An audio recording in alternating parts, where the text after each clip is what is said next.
Hello guys, hope you're doing good. So in today's video, we're going to look at this new multi-tool I got from Bibury. So it's called the Multi-Tool Plier Pro BI2045AB. Let's take a look at that.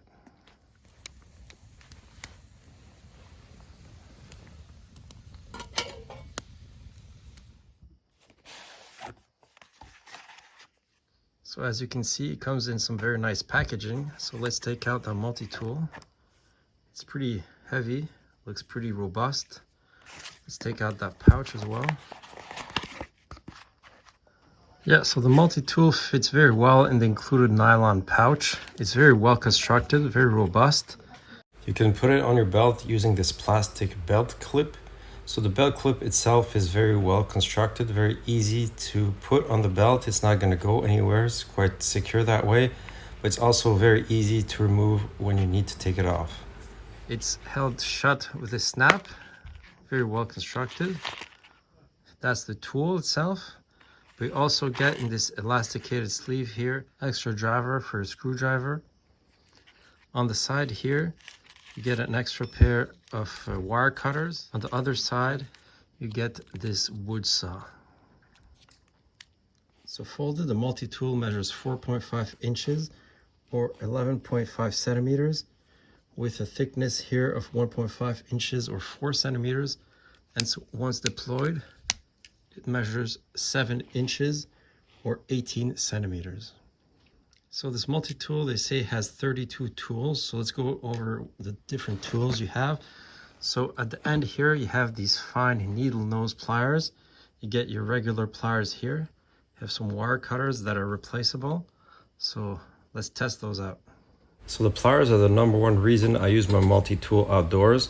They make it easy to take the lid off your pot off the fire or just take the pot off the fire without burning yourself. So it's very useful that way. So here's some metal wire you would use to repair your chicken coop, or you can use in a bushcraft situation to prepare snares to catch animals. So let's try to cut that. No problem at all. Very easy. So if you look at the inside of the body of the multi-tool, you have some graduations here for a ruler in both inches and centimeters.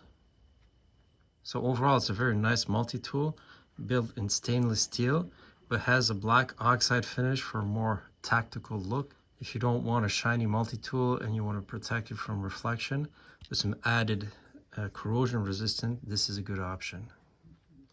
So the tool has 4 different tools accessible from the outside. So let's start with the first one here.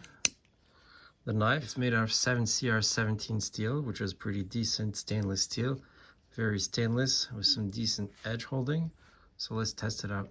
All right, so let's see how it does at cutting. Here we've got a small piece of paracord, no problem. This nylon rope, easy, and some natural cordage here. Cuts very well. So the knife is held shut with this frame lock system. It's very robust, very easy to open or actuate. So that gives some extra safety. All right, so let's move on to the other side. So on the other side, you have some very nice scissors with a return spring mechanism. So let's see how it does cutting here. Got this piece of paper. So they're very large, very easy to use. Sometimes multi-tools comes with some tiny scissors, but these ones are very sharp and they work very well. So to close them, again, they're held shut with this frame lock system. You just depress the frame lock and they fold. On the other side, you have this serrated edge. You have this serrated edge knife. Looks very sharp, so let's test it out. So obviously the benefit of a serrated edge is it's really efficient for cutting cordage. As you can see here, super easy, zero problem. Works very well for that.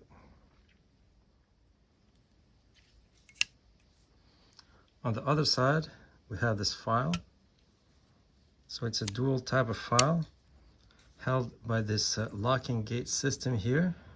So let's see how easy it is to actuate, no problem. So the file is held in this T groove here. Just put it back here, close the gate. It's held very securely. On one side you have this wood file, the other side you have this diamond file to sharpen your knives. Let's give it a shot.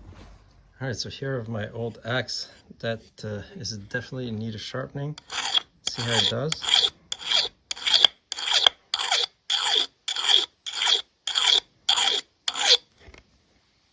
I think, yeah, it works very well.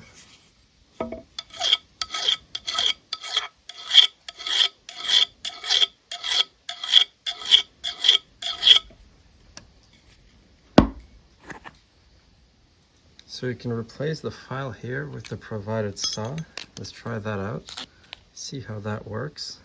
We'll put the saw here in this groove, lock it. It's held shut.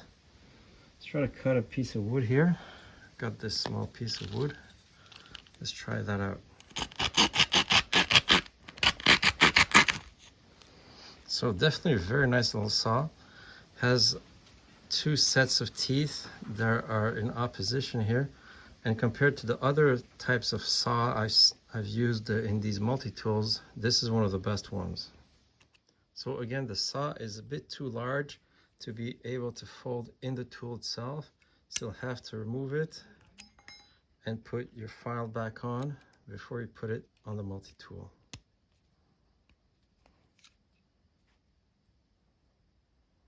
This tool also comes with multiple tools inside the handles. So let's start with this side here. It has this socketed screwdriver that's held shut with this lockback system. So very robust that way. So you can change your different bits here very easily. They're held by this detent. So here you get this Phillips head, two different sizes. But as I mentioned, with the multi-tool, you also get multiple different other types of bits. So here you have this the flathead, different sizes. You get the Torx as well. So you get a total of 16 different drivers, 2 on each. Gives you lots of different options. I prefer just to keep the Phillips on board. This is the one I use the most. All right, so let's take a look at the tools on the other side. So on the other side, you get pretty much a classic tools you see on all these types of multi-tools. So let's start with the first one here. You get this awl with the sharpened edge here with this hole to pass a piece of thread. So let's see how good it is at piercing. Yeah, pretty good. So you could use that as a backup knife or to repair some gear. Next to it, you have this very large flathead screwdriver. Then you have this smaller flathead screwdriver, and finally this very sharp can opener. All these tools lock with this lock back mechanism. So overall, this is a very well constructed and quite affordable multi-tool. So since the end of the Leatherman Wave patent, we've seen a lot of these made in China multi-tools, those by Rock Tools, those by Bibury, other companies as well. They're very well constructed, quite robust, and obviously the main feature that attracts people is the price. So I can definitely say that this one is a good quality multi-tool, very well constructed, comparable to a Leatherman in most regards, but the price is definitely lower. So if you're looking for a multi-tool around the homestead, for camping, or even just for repairs around the home, I think this is a great option. So I added the link in the description section of the video if you're interested to pick one up. All right, thanks for watching.